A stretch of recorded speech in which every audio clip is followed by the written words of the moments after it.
the damn thing. Make love and dance and sing, yeah. You got to get on the floor. You know life can give you more. Come on!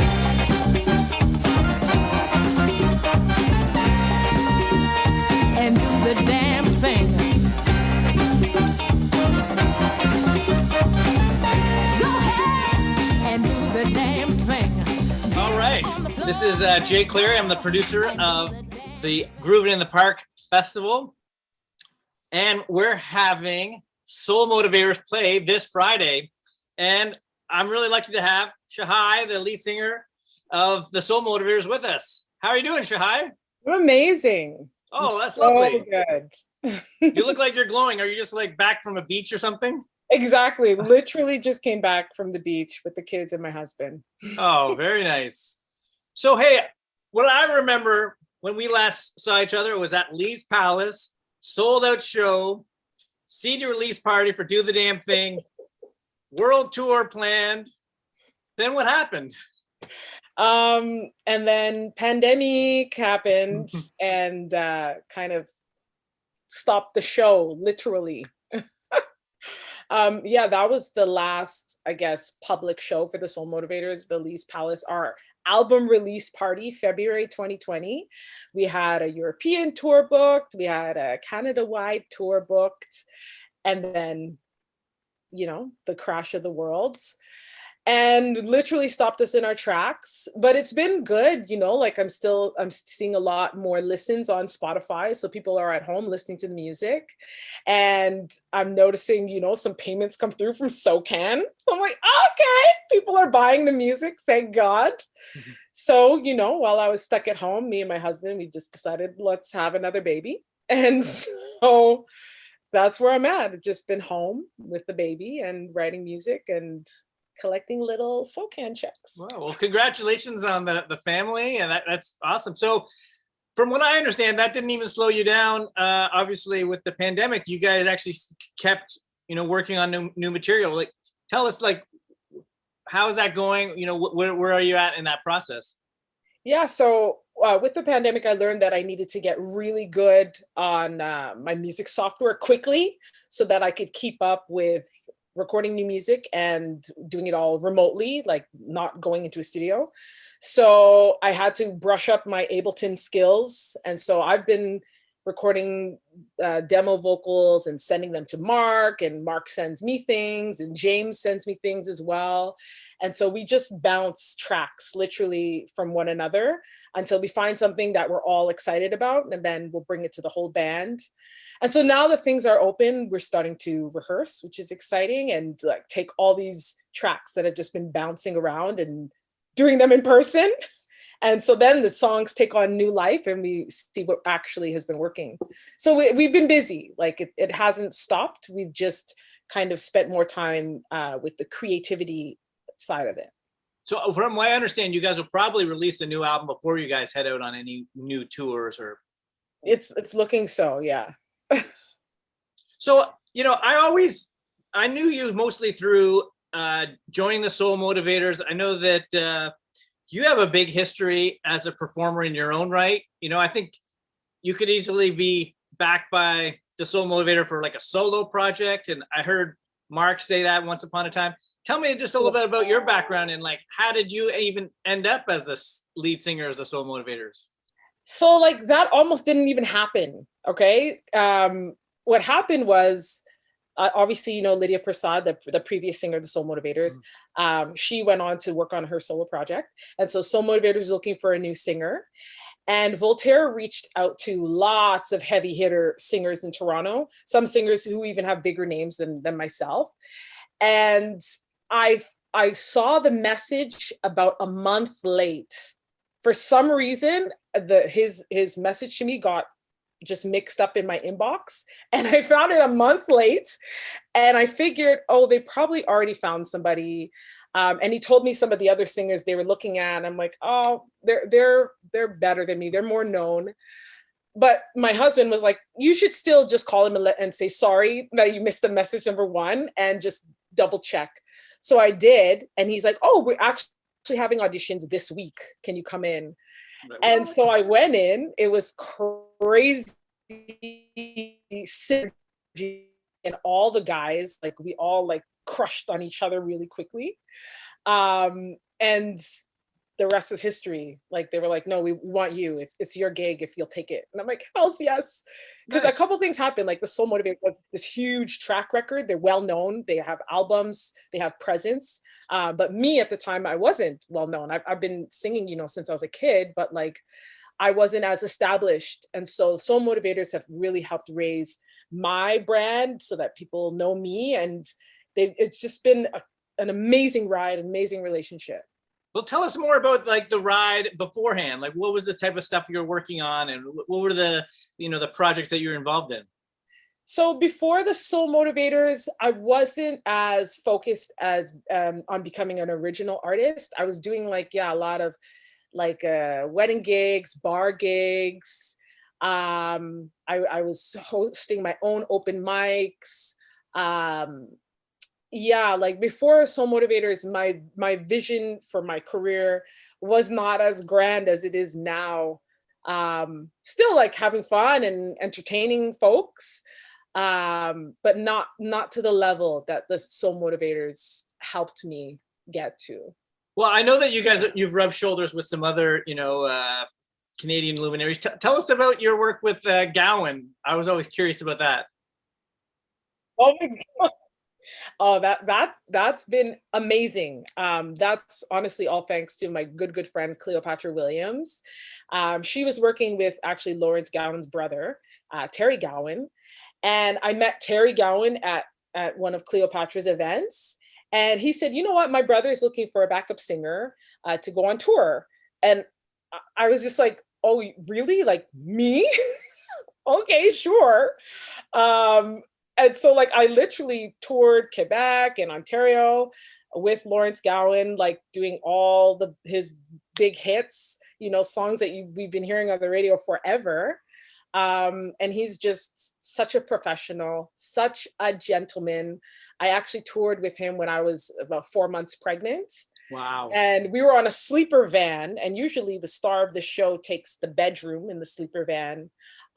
So that would have been Lawrence Gowan, but he gave his bedroom to me because I was pregnant, and he like slept in the van with everybody else. And I was like, you are like not only a star, but like a true gentleman, sir. And so working with him was amazing.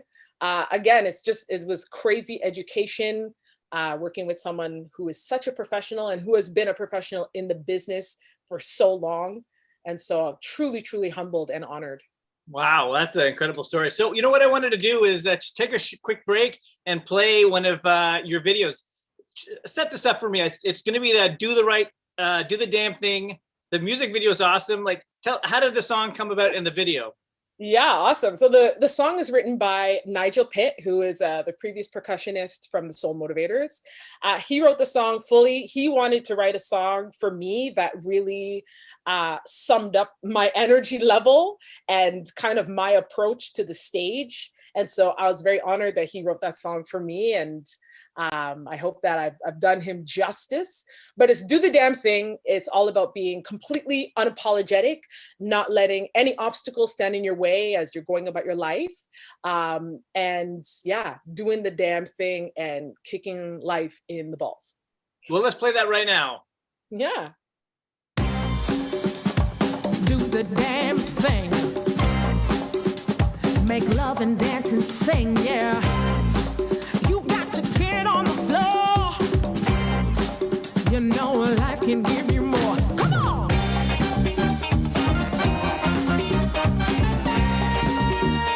And do the damn thing. Go ahead and do the damn thing. Get on the floor, let it go, and do the damn thing. Never mind whoever's watching, you got to express what you got deep inside, girl. Act like you know, show it off, know what good love brings. Move your body to the rhythm, it's the beat that gives you life and gets you by.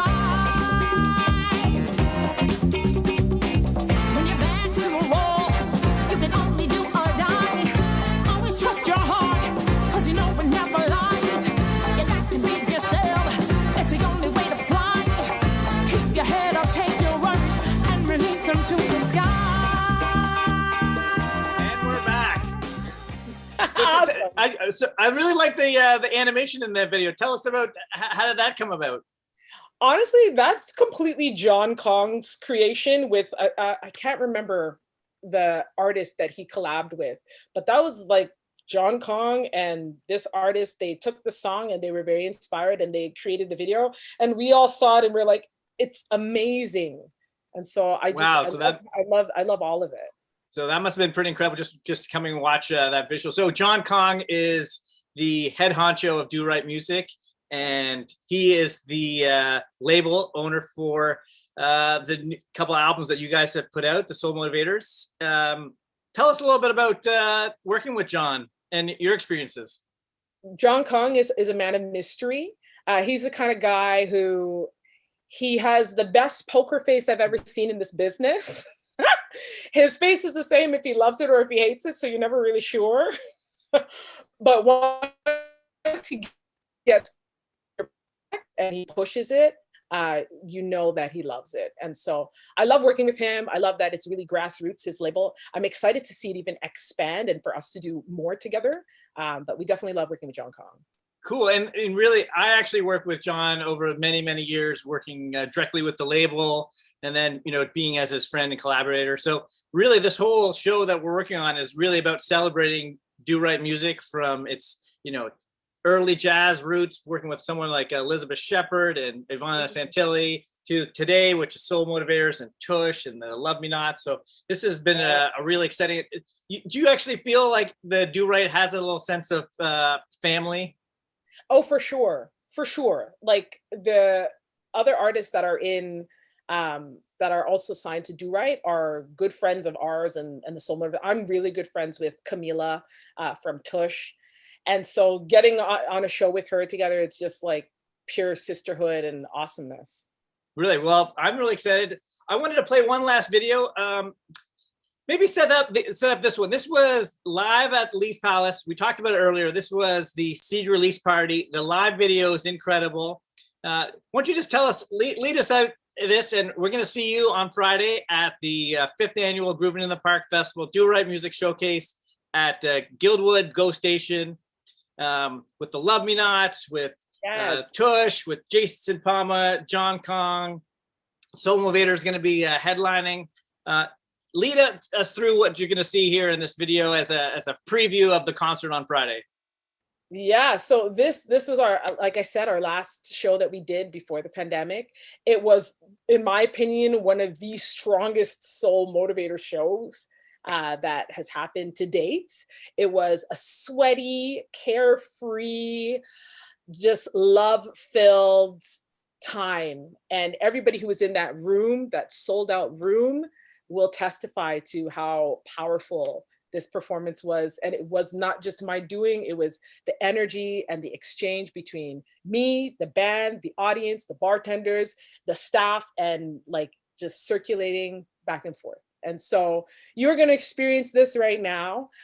You are going to experience this also this coming Friday. And yeah, I hope to see you there in your cars. I hope they go roll down the window and give me a little peace sign and scream and dance and do your thing. And let's just be really free up together. Awesome. Shahi, thanks so much for your time today. Yeah, thank you.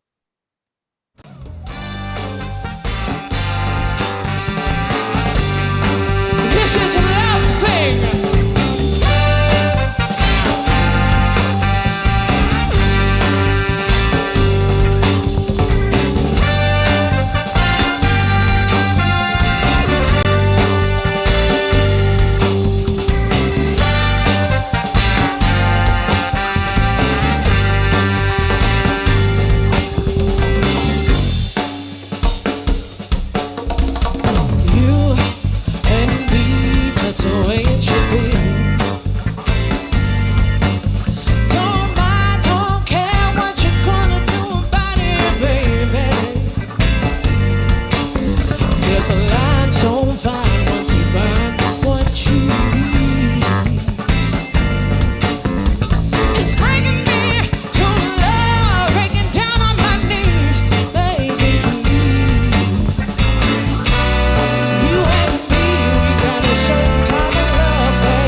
Can you feel it?